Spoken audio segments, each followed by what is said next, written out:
Muy buenas tardes. Desde inicios del 2019 se presentó una controversial afirmación que decía o que reconocía el papel preponderante que tuvieron los Estados Unidos de Norteamérica en la independencia de Colombia. Cuando hablo de Colombia me refiero básicamente al territorio que en aquel momento lo conformaba, integrado por países como Venezuela, Colombia, Ecuador y Panamá. Bien, esta afirmación se presentó a modo de agradecimiento por el apoyo y la ayuda que el país del norte prestó a la independencia de este territorio suramericano, y sobre todo en particular se refería al papel que los padres de la patria tuvieron en este episodio. Bien, la noticia se presentó en los medios nacionales e internacionales y en la prensa escrita y en general en la opinión pública, a modo de burla de que se trataba de un error o de una afirmación falsa, una famosa fake news. Ese fue el trato, digamos, que le dio la opinión pública a esta noticia.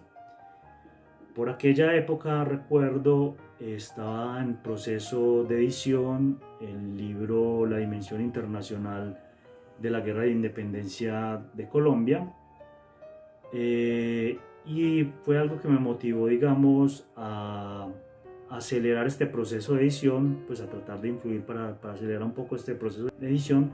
Sin embargo, por cuestiones técnicas y por tiempos ya presupuestados, el libro no se alcanzó a editar sino hasta finales del año 19, y ahora apenas en este año se comienza pues, a dar difusión. El caso es que el interés de presentar ese libro era por que se presentaba los 200 años de la batalla de Boyacá y casi los 200 años de muchas cosas que desde este momento o desde el mismo 2019 se van a empezar a cumplir una serie de aniversarios de batallas, de edictos, de actos constitucionales, de proclamas, de personajes de combates, personajes heridos en batalla, de participación de actores y de factores también internacionales. Entonces la intención era, digamos, no solo conmemorar estos 200 años, sino también abrir un poco las luces sobre el papel preponderante de otros contextos internacionales en una guerra que siempre creímos o nos hicieron creer que era local, que era un conflicto interno, y a modo de, digamos, presentar estas guerras de emancipación o de independencia como conflictos más amplios, conflictos, digamos, internacionales, bueno, la dimensión internacional, donde pretendía mostrar unos actores y unos factores internacionales. A propósito de la afirmación sobre el agradecimiento a los padres de la independencia de esta parte de Sudamérica, estuve revisando, digamos, todo el material que se produjo. Algunos expertos hablaron a favor de esta afirmación, otros expertos o que se dicen expertos hablaron en contra. Sin embargo, los argumentos continúan siendo vagos y no son contundentes para, digamos, afirmar que los Estados Unidos o los padres de la independencia de los Estados Unidos, los padres de la patria, fueron o aportaron enormes contribuciones a nuestra emancipación. Bien, esto se volvió algo masivo, pues en Twitter, en las redes sociales comenzaron a modo, digamos, de burla, a hacer comentarios, una serie de insinuaciones o a refutar este tema. Sin embargo, nunca encontré que se pusiera alguien, digamos, alguien con los recursos o digamos el interés o el tiempo suficiente para detenerse a pensar lo importante que está haciendo esta afirmación a vísperas como les digo, los 200 años o un bicentenario más que se celebra, o un centenario más que se celebra, perdón. Digamos, precisamente por la época en que este comentario se hizo, estaban llegando a los puertos de Venezuela, a Margarita, pues a la isla de Margarita, a las Guyanas, sobre todo a Angostura, y a las selvas del Orinoco, centenares y centenares de individuos extranjeros que vinieron a pelear por nuestra independencia. Todos hemos escuchado hablar de batallones extranjeros, de legiones extranjeras, de cuerpos armados extranjeros que venían por unidades nacionales.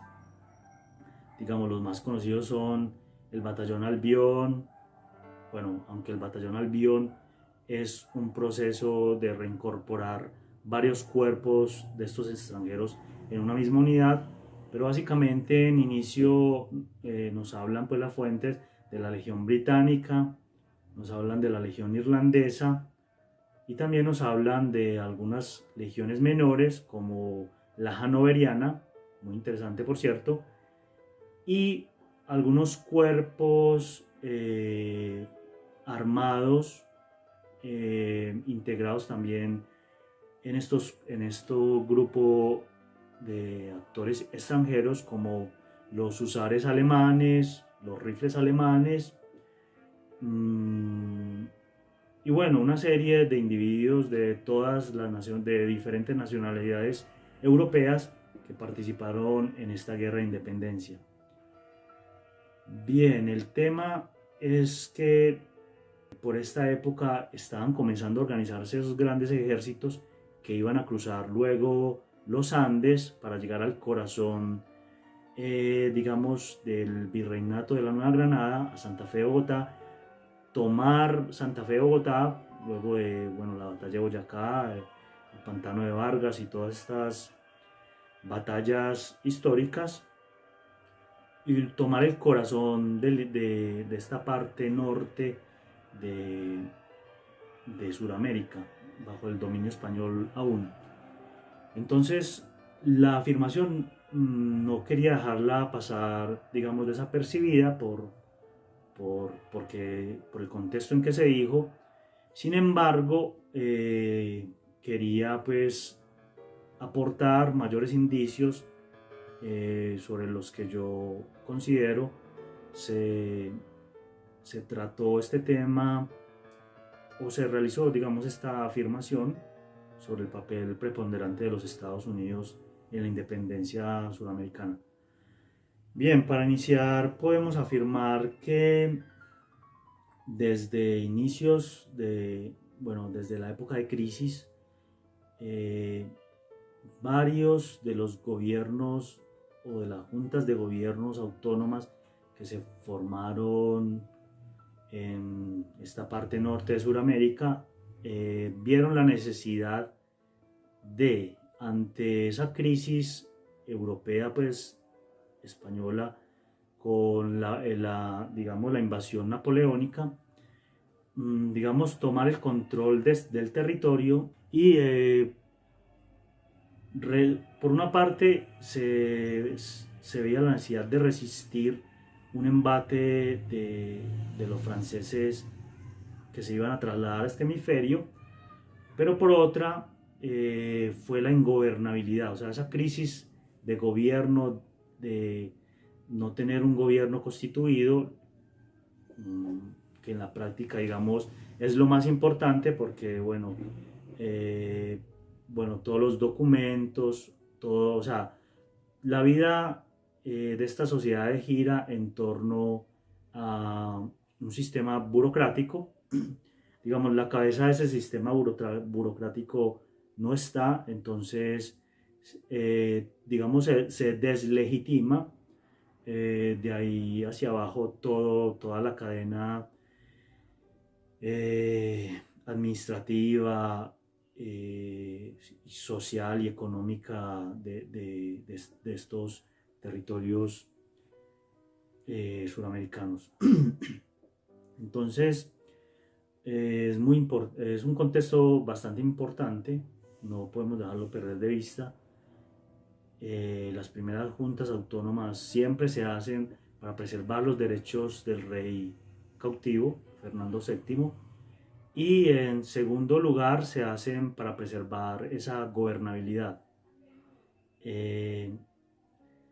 Bueno, aunque esto va a derivar posteriormente en el no reconocimiento de la Junta de Regencia por varios motivos, digamos, el más comentado, el más promocionado es el de la representación, el de la poca representación que dio este ente administrativo o protector, digamos, de la soberanía a los territorios americanos. Ese fue, digamos, la supuesta exclusión de los criollos en los cargos públicos que salió a relucir y se veía reflejado, digamos, en esa baja representación de diputados hispanoamericanos o de este hemisferio americano en las cortes o en las juntas, en la Junta de Regencia en específico. Es un problema, yo lo consideraría menor, pues si en realidad el problema era la representatividad, pues bastaba, digamos, con exigir más representantes y bueno, pienso que no hubiera sido un problema como para desencadenar una hecatombe o una guerra entre los españoles peninsulares y los españoles americanos. Entonces, más que un hecho contundente, fue una excusa o sirvió de excusa para moverse hacia otras posiciones más radicales. Va a ser Venezuela justamente la que propone una respuesta radical a este fenómeno, a esta falta de soberanía, y va a ser la independencia absoluta. La independencia absoluta, el corte de las relaciones con la metrópoli y con cualquier otra autoridad representante de los intereses metropolitanos, sea el Consejo de Regencia, la Junta de Regencia, sean el propio rey o digamos los virreinatos que todavía estaban constituidos para entonces. Entonces va a ser esta, digamos, la respuesta, la de Caracas, a mediados de 1811, la respuesta más radical a este fenómeno. Motivos alegaban bastantes, eran, digamos, los más conocidos, la ofensa o el hecho mismo de la abdicación, de las abdicaciones ocurridas en Bayona, donde se acusaba al rey, a Fernando VII, precisamente de abdicar en manos de un usurpador, Napoleón I, la soberanía del Imperio Español. Esto implicaba, digamos, un trato despectivo hacia Fernando VII por considerarlo que no hizo lo suficiente por mantener la unidad del imperio, a modo de ver, por ejemplo, de Miranda, un diputado de la junta que se estableció en Caracas y que más tarde declaró esta independencia. Alegaba que fue ese mismo acto de abdicación el que el que enajenó a Fernando VII de los derechos de gobierno sobre estos territorios hispanoamericanos, pero también fue, bueno, también se asegura ese temor de que el imperio de Napoleón, el imperio francés, se extienda sobre los territorios americanos y pueda ocurrir lo que ha sucedido con las posesiones ultramarinas francesas, sobre todo durante el manejo de la era napoleónica, que fueron básicamente, bueno, todos conocemos la venta que hizo de las Luisiana, a los Estados Unidos, y digamos, el territorio antillano francés, el caos en que, digamos, se vio este territorio con una crisis y, digamos, una independencia de Haití, de Saint-Domingue, del Saint-Domingue francés, de la parte francesa de Santo Domingo.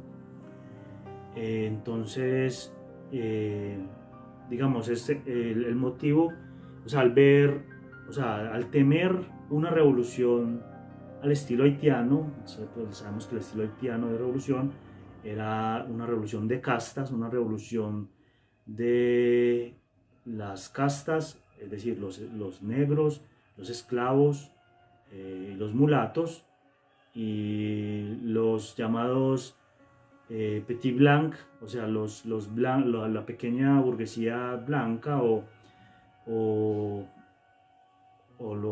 un pequeño sector de los blancos haitianos, en una especie de guerra de castas. Entonces era el temor, digamos, a que en estos lados se produjera una guerra similar, donde cada casta, en una especie de anarquía, tomara unas banderas, digamos, por la libertad. Entonces va a ser estos los principales motivos por los que Caracas, como digo, a mediados de 1811, decide cortar los lazos definitivos con España. Esto que tiene que ver con la independencia de los Estados, con el apoyo de los Estados Unidos a la independencia. Pues básicamente cuando Caracas conforma un gobierno autónomo propio, independiente, lo primero en que ve la necesidad es de establecer las relaciones internacionales con las potencias extranjeras y garantizar la independencia, ¿cierto? A través de la adquisición de armamento, la adquisición de municiones, toda clase de vituallas, pertrechos y brazos para la guerra. Brazos especializados, porque básicamente cuando independizas un territorio y que todavía, digamos, ha estado en convivencia con una entidad mayor, digamos, la Armada, por decir un ejemplo, la Armada Nacional, por decirlo así, española, o la Real Armada Española, era un cuerpo unitario, donde, digamos, las mayores escuelas de entrenamiento naval estaban en la propia península. Entonces, los mayores astilleros de barcos y constructoras naviales para instrumentos navales de guerra estaban en la propia península. Entonces, ¿cómo puede, digamos, un país sostener una independencia con una potencia naval como es España, con unos barcos mercantes pues ni siquiera habían unos astilleros aquí. Los astilleros, si no estoy mal, más cercanos eran los en La Habana y en Nicaragua, si no estoy mal, o por esta parte de Honduras, Nicaragua, había otros astilleros, y bueno, ya en el Pacífico creo que también habían.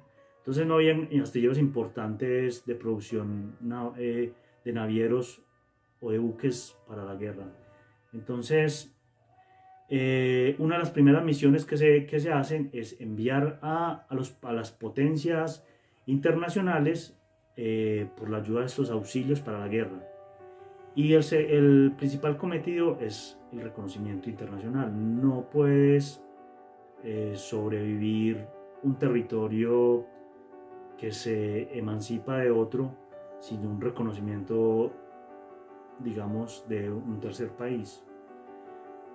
Porque básicamente las leyes internacionales pues del momento lo impiden, y siempre se van a considerar, digamos, como subversivos o actores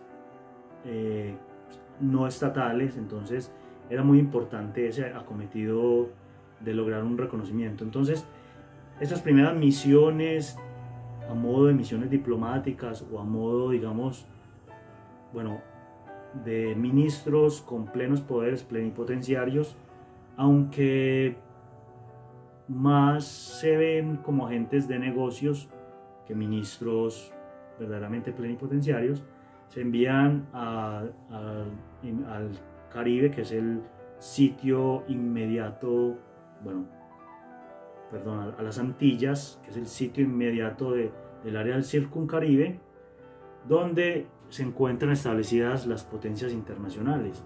Hablamos básicamente de Inglaterra, bueno, la misma Francia todavía tenía peso e influencia en el Caribe. Perdón, el establecimiento territorial, digamos, o bueno, al menos tenía consulados en estos territorios. Entonces se mandan estas misiones diplomáticas a estos territorios.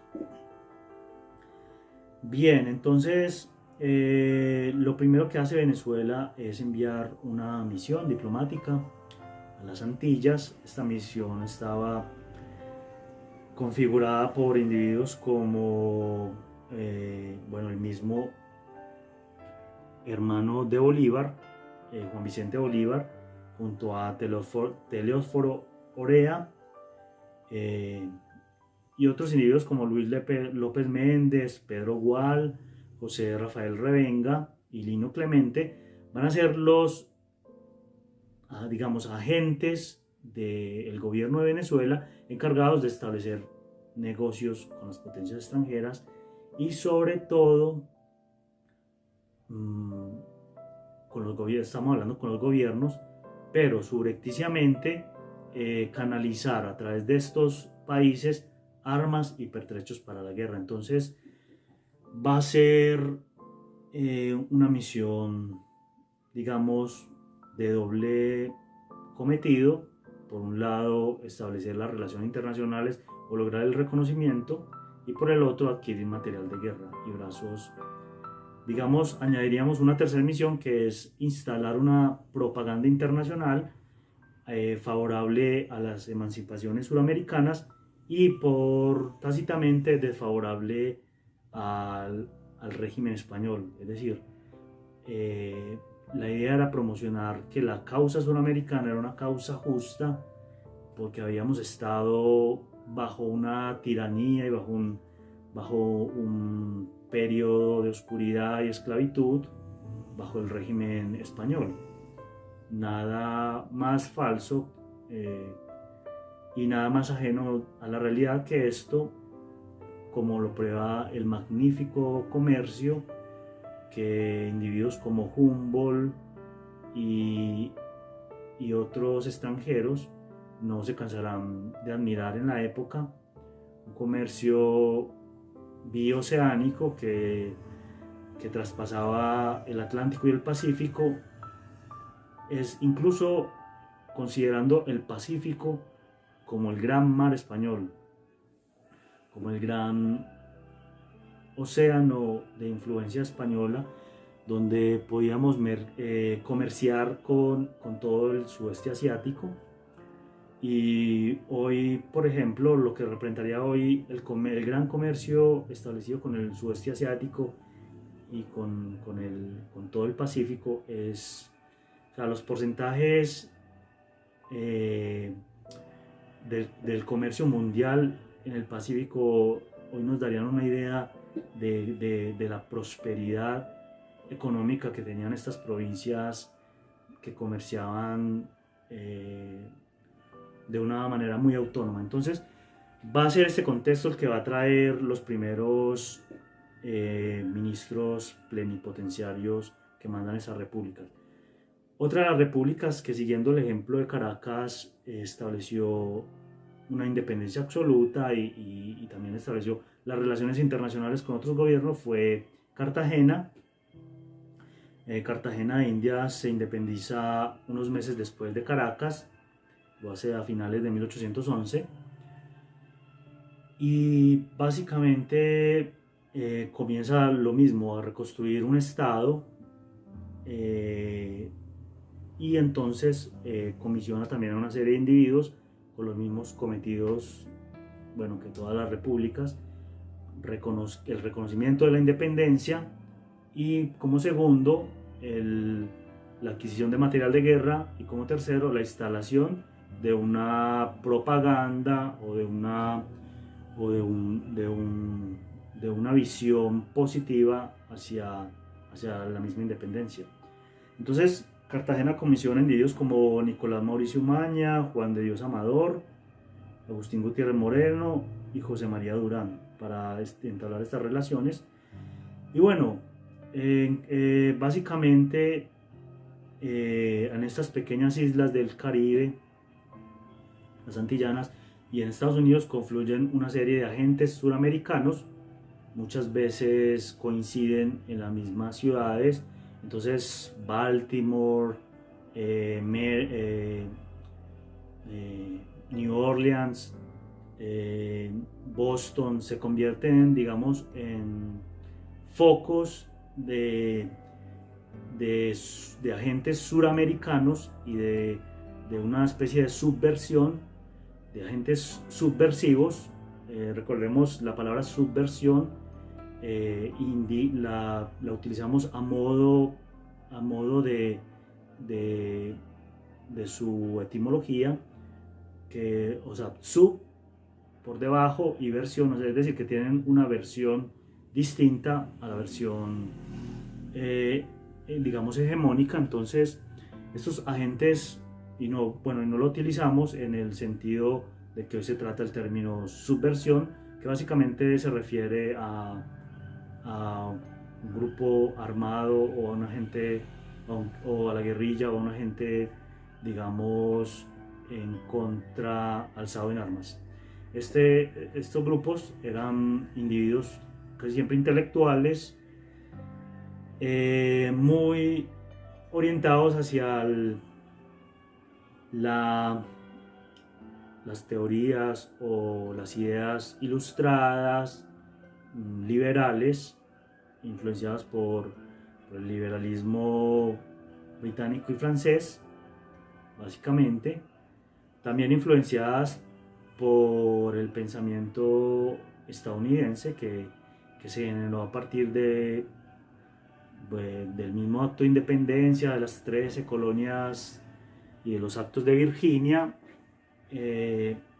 donde, digamos, se creó, digamos, una especie de mito fundacional de una patria o un país libre en el hemisferio americano.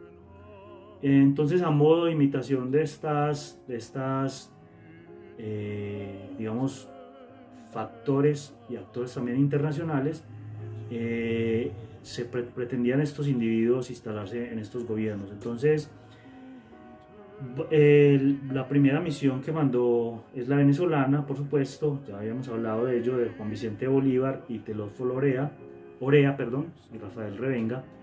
Esta misión va, digamos, se establece muy cerca del presidente Madison y el secretario Monroe. Entonces van a tener, digamos, reuniones de alto nivel. Van a tener reuniones de alto nivel. Sin embargo, el gobierno de Estados Unidos no se va a comprometer abiertamente, más subrepticiamente no lo sabemos.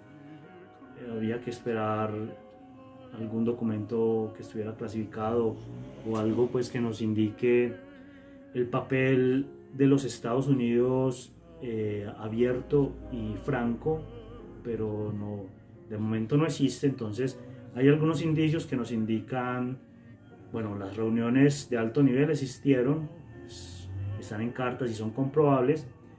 Sin embargo, el apoyo decisivo, todavía había una tibieza.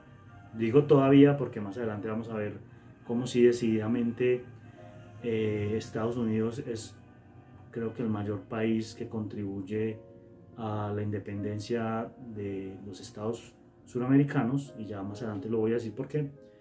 Entonces, hacia agosto de 1811 retorna esta misión diplomática con la trágica o con la desventura, digámoslo así, de un naufragio, el bergantín San Felipe, donde traían todas las armas, municiones y pertrechos para la guerra, naufragó cerca de las Floridas, y entre las Floridas y las Bahamas, y pereció el hermano de Simón Bolívar, Juan Vicente Bolívar. Es algo que no, por ejemplo, la historiografía me parece curioso, porque la historiografía nunca menciona que pues no suele mencionar que el hermano de Simón Bolívar fue, incluso antes que Bolívar, uno de los primeros delegados independentistas que luchó internacionalmente por la emancipación, por el reconocimiento y por la guerra de independencia. Entonces no se reconoce mucho, quizás por el fracaso de su misión. Bueno, termina ahogado. Nadie quiere comprometerse con una misión fallida, o no es muy honroso, digamos, este capítulo. Entonces creo que los anales de la historia lo pasan por largo, pero sin embargo me parece muy importante, porque fue el primer delegado hacia Estados Unidos que envió este país. Más adelante va a venir Pedro Gual y Lino Clemente a establecer estas conversaciones. Bien, el gobierno de Cartagena, habíamos dicho que el presidente Manuel Rodríguez Torrices había enviado misiones también a las Antillas y a Norteamérica, un poco a Haití también y a México, para lograr apoyos o sumar fuerzas para lograr consolidar la independencia. Entonces, por ejemplo, en Jamaica se reúnen con el duque de Manchester, que era gobernador de Jamaica, y es decir, tienen reuniones de alto nivel, entonces estos no son grupos que hay que dejarlos pasar por alto. Son grupos que lograron instalar una opinión favorable hacia las independencias suramericanas, y sobre todo lograron canalizar esfuerzos armamentísticos y en brazos para la guerra, para las independencias. Entonces va a ser un proceso que, como digo, no debemos dejar pasar por largo. Bueno, también Cartagena envía a José Ignacio Cavero, a Enrique Rodríguez, Narciso de Francisco Martín, y a un comerciante británico que era Maxwell Hislop. Es curioso que la casa de comercio Hislop, Maxwell and Hislop and Sons, no recuerdo bien el resto de las siglas, pero es una de las casas de comercio que más adelante pide a Inglaterra el reconocimiento de estos países como el reconocimiento de la independencia de estos países y instaura, digamos, una especie de consulado o agencia de negocios en el Caribe colombiano. Bien, también se menciona Agustín Gutiérrez Moreno y José María Durán. En Washington, este mismo individuo, Rodríguez Torrices, va a enviar a Manuel Palacio Fajardo y a un venezolano que ya se encontraba allá, Pedro Gual, le va a dar, digamos, una carta o unos poderes plenipotenciarios para representar el Estado y hacer negocios a nombre del Estado de Cartagena, obviamente. Van a tener, como les digo, reuniones con James Madison y James Monroe, el presidente y secretario de Estado.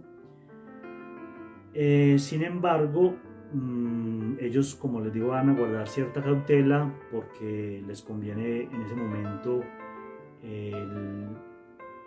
las relaciones con España y sobre todo están desde este momento interesados en expandir sus fronteras hacia las Floridas, hacia la Luisiana española, hacia la parte de Luisiana que no fue vendida por los franceses, más allá del Mississippi.